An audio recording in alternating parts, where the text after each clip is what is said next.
Hey guys, so when it comes to the case of Henrietta Lacks cells and her genetic material, I personally believe that Henrietta's family should be the ones to own the material or like the patent or whatever to it.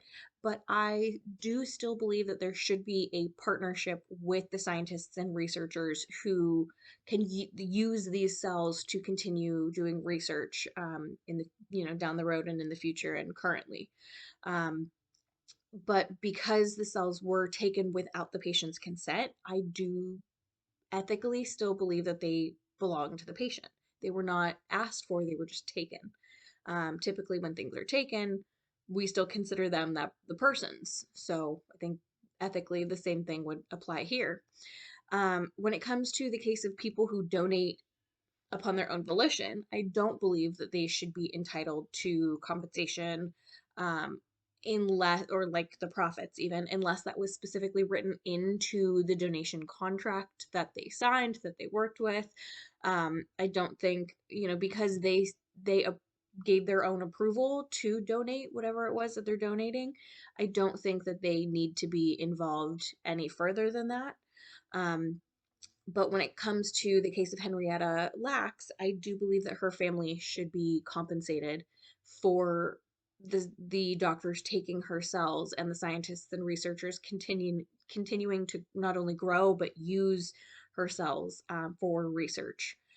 Especially because they made a million dollar industry upon these cells, and the family didn't even know about it. I understand, the family doesn't necessarily need to know about it, but at the same time, like it's it's not right to take something from somebody, make a profit off of it, and not even give that person credit. So compensation would be the least like thing the it's the least that they could do. When it comes to the government regulating the commercial use of such genetic material and information, I honestly don't know how I feel about that. But my 6 points were that the cells were cultivated without the patient's consent or knowledge. The cells have been used in countless scientific and medical research experiments.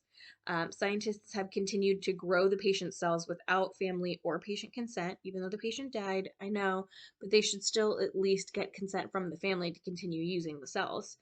The family and next of kin were never informed about the cultivation or the use of their family members' cells, like her husband and her kids and her siblings. And then others have made millions off of the cells without compensating the patient or the patient's family. And researchers and scientists now want even more cells from the family. And there's no indication of whether or not they would be compensated for, the new cells that would be cultivated.